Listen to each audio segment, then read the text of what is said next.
얼굴이 길어 보이는 것 때문에 스트레스 받는 분들 정말 많으시죠? 그렇다고 무작정 뼈를 깎는 수술할 수는 없고, 또 필러로 여기저기 채워서 얼굴을 빵빵하게 만들자니 그건 또 싫고, 아마 많은 분들이 이런 고민에 굴레에 빠져 계실 거라고 생각합니다. 그런 분들을 위해서 제가 오늘 새로운 대안, 아니 거의 유일한 해결책을 하나 제시해 드리려고 합니다. 영상 끝까지 보시면 긴 얼굴에 대한 해답을 찾을 수 있을 겁니다. 저는 리스토리 성형외과 이명준 대표원장입니다. 긴 얼굴 때문에 고민이신 분들 보면요, 대부분 몇 가지 공통적인 특징이 있어요. 단순히 얼굴이 긴 게 아니라 중안면과 그리고 하안면의 밸런스가 무너져 있는 경우가 가장 많습니다.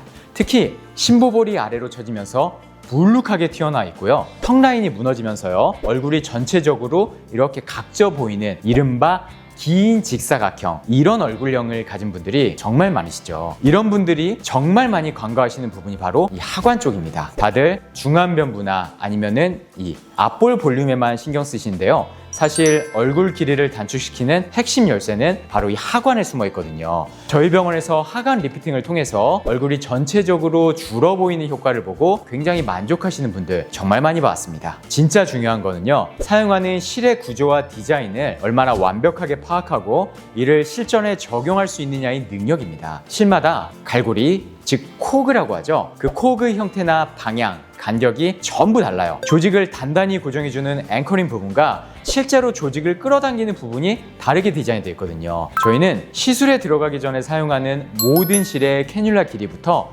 그 안에서 실제로 조직에 걸리는 코그가 몇 센티미터 지점부터 시작되는지, 또 버려지는 실의 길이는 얼마인지 등 모든 구조적 특징을 센티미터 단위로 전부 파악하고 있습니다. 이렇게까지 디테일하게 신경 써야만 조직의 어느 부위에 정확히 힘이 전달될지를 계산하고 예측해서 최상의 결과를 만들 수 있는 거겠죠. 이런 디테일한 디자인이 빛을 발하는 경우가 바로 광대 아랫볼은 꺼져 보이면서 하안면에 잉여 볼륨이 생기는 분들입니다.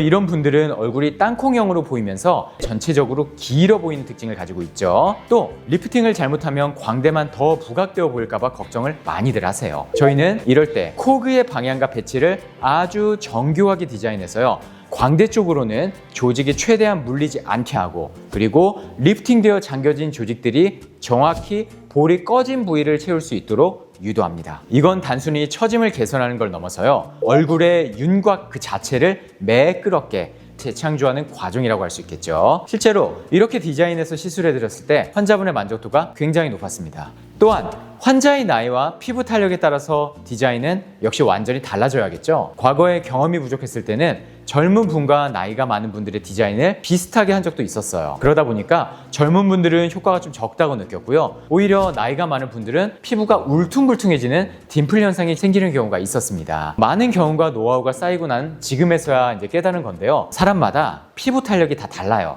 그렇기 때문에 리프팅 했을 때 조직이 이동하는 양 자체가 다르다는 겁니다. 그래서 저희는 이제 조직이 최종적으로 이동할 양까지 모두 계산해서 거기에 맞게 실이 거치될 위치와 자입점을 사람마다 다 다르게 디자인하고 있습니다. 나이가 들면서 얼굴형이 점점 네모나게 변한다고들 하잖아요.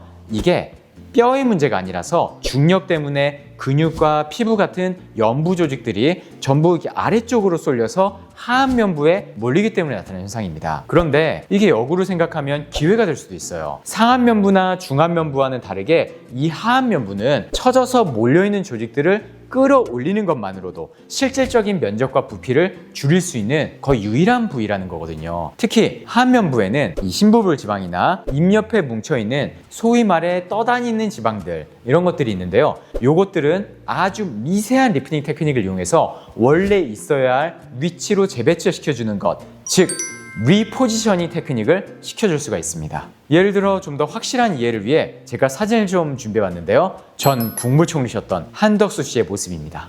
나이가 들면서 중력의 영향을 받아 피부와 연부 조직들이 아래로 처지면서 턱선이 무너졌고요, 얼굴의 하안면부가 전체적으로 길고 그리고 넓게 보이게 됩니다. 이처럼 나이가 들면 위에서는 심부볼이 처지고 아래서는 이중턱 지방이 점점 커지면서 턱과 목의 경계선이 완전히 무너져서 비대해 보이는 이미지가 됩니다. 이렇게 되면은 하안면부가 실제보다 훨씬 넓고 길어 보이게 되는 거죠. 그렇기 때문에 이중턱과 목 라인까지 함께 관리해야만 비로소 하안면의 경계가 다시 살아나면서요, 얼굴이 작아 보이는 효과를 극대화할 수 있습니다. 그래서 저희 병원에서는 이런 문제들을 복합적으로 해결하기 위해 특화된 리프팅 프로그램인 리프팅을 만들었습니다. 저희 리프팅은 단순히 피부만 당기는 게 아니라 특수한 양방향 돌기가 있는 실을 이용해서 아래로 처져 있는 심부부를 위쪽으로 단단히 끌어올려주고요. 동시에 무너진 턱선은 귀 방향으로 팽팽하게 당겨줍니다. 이렇게 하면 턱선의 경계가 아주 날렵하고 샤프해지면서 아래쪽에 몰려있던 심부볼의 볼륨이 자연스럽게 위로 올라가 하면 전체의 볼륨이 눈에 띄게 줄어들게 됩니다. 그런데 여기서 끝이 아니에요. 이렇게 위로 올라간 하면의 볼륨은요, 자연스럽게 꺼져있던 이쪽 옆쪽 볼을 채워주는 역할을 하게 되거든요. 결과적으로 중안면과 하안면의 밸런스가 이상적으로 재조정되면서 길어 보이던 얼굴이 짧아지고 훨씬 어려 보이는 효과를 내는 겁니다. 어떠신가요? 단순히 처진 걸 끌어올리는 개념이 아니라 얼굴 전체의 비율을 재조정해서 길어 보이는 얼굴을 근본적으로 개선하는 새로운 접근법이라는 게 이해가 되시나요? 이것이 바로 다른 병원에서는 쉽게 시도하지 않는 저희 리스토리 성형외과만의 길이 단축에 대한 해법입니다. 오늘 영상 관련해서 궁금한 점 있으시면요, 언제든지 댓글로 문의해 주시고요. 저는 다음에도 더 유익한 정보로 찾아뵙겠습니다. 지금까지 리스토리 성형외과 이명준 원장이었습니다. 감사합니다.